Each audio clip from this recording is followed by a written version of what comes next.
युगों युगों से अमर अमिट भारतीय सभ्यता और संस्कृति अपनी भव्यता और पराक्रम के लिए अग्रगामी रही है।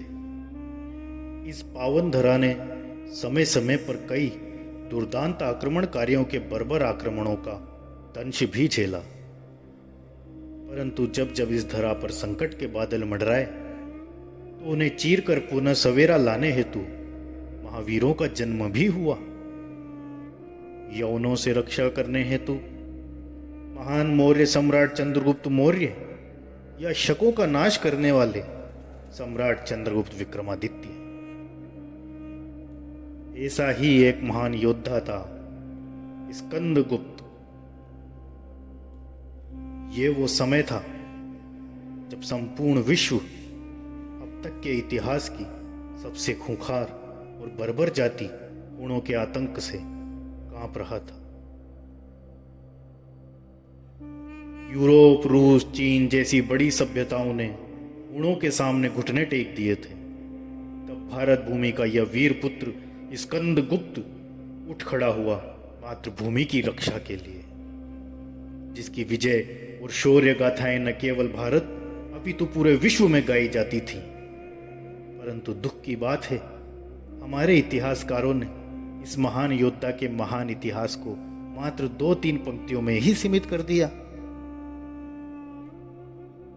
हुणों के आतंक को इस तरह समझा जा सकता है कि जिस यूनानी साम्राज्य का शासक सिकंदर एक समय पर विश्व विजेता बन निकला था, उस यूनानी सभ्यता को हुणों ने राख का ढेर बना दिया। रूस में खून की नदियां बहाकर उन्होंने पूरे यूरोप को रौंद डाला। चीनी शासकों ने हुणों के भय से एक सुरक्षा दीवार बनाई, जिसे हम चीन की महान दीवार के नाम से जानते हैं, जिससे कुछ हद तक वे सुरक्षित भी रहे। जब हुणों ने चीन की दीवार से चीन पर आक्रमण करने में असमर्थता देखी, तब उन्होंने भारत का रुख किया और भारत की पश्चिमी सीमा पर बर्बर आक्रमण करने लगे। उस समय उत्तर भारत में एक महान वंश गुप्त वंश का शासक था और राजधानी पाटलिपुत्र में विराजमान थे सम्राट कुमारगुप्त। शत्रुओं के आतंक, क्रूरता और शक्ति के अत्याचार से सम्राट को चिंता सताने लगी। सम्राट उस समय वृद्ध हो गए थे, स्वयं इतनी बड़ी शक्ति के विरुद्ध युद्ध का नेतृत्व करने में वे असमर्थ थे। तब राजकुमार स्कंदगुप्त ने आगे आकर हुणों को समूल नष्ट करने की सौगंध ली।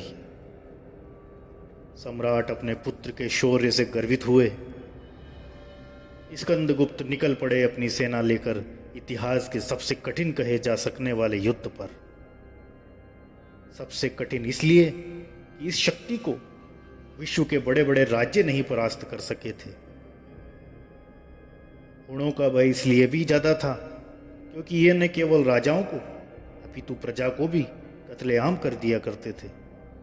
यहां तक कि छोटे छोटे बच्चों तक को नष्ट करके आने वाली नई पीढ़ी का सृजन ही रोक देना चाहते थे।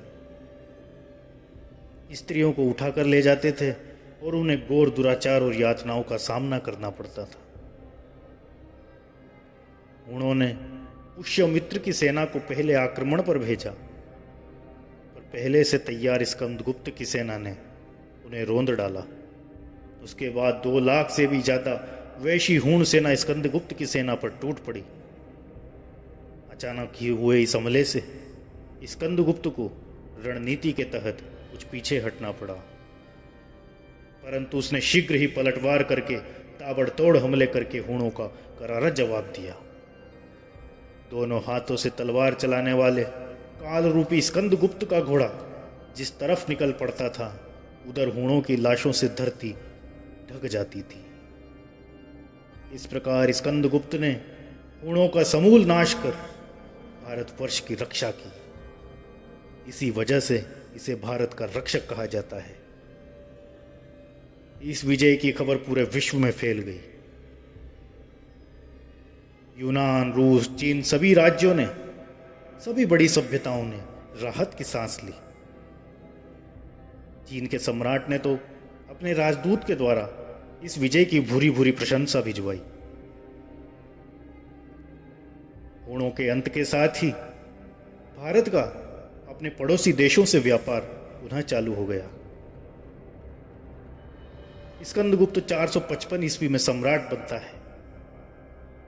455 से 467 ईस्वी तक के अपने शासनकाल में स्कंदगुप्त ने युद्धों को जीतकर भारत की सीमाओं की रक्षा की और भारत में स्वर्णिम काल को बनाए रखा, जिसकी नींव उसके पूर्वजों महान समुद्रगुप्त और चंद्रगुप्त द्वितीय ने रखी थी। भीतरी गाजीपुर में मिले अभिलेख से हुणों पर मिली इस विजय का उल्लेख मिल जाता है। जयशंकर प्रसाद ने अपनी रचना स्कंदगुप्त विक्रमादित्य में इस महान योद्धा के बारे में विस्तार से बताया है, ताकि आने वाली पीढ़ी जान सके कि एक ऐसा योद्धा भी हमारे भारतवर्ष में भारत भूमि पर हुआ है। चिंता का विषय बस इतना है कि इन महान शासकों, महान पुरुषों को हमारे इतिहासकारों ने पाठ्य पुस्तकों से वंचित क्यों रख दिया? क्यों हमारी पीढ़ी को नहीं जानने दिया इन महान शासकों का इतिहास? आने वाली पीढ़ियों को और हम लोगों को इन महान शासकों के बारे में जानकारी मिले, उनके शौर्य गाथाएं हम सुने गाएं, इसलिए ये मैंने छोटा सा प्रयास किया है। इस वीडियो के माध्यम से अगर आपको कुछ जानकारी मिली हो या वीडियो अच्छा लगा हो तो इसे लाइक और शेयर करें।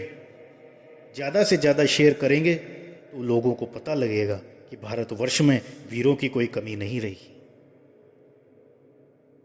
चैनल को सब्सक्राइब करके हौसला बढ़ाएं। जय हिंद, जय भारत। आने वाले वीडियो में ऐसे ही कई शासकों के बारे में मैं आपको बताता रहूँगा। जय हिंद।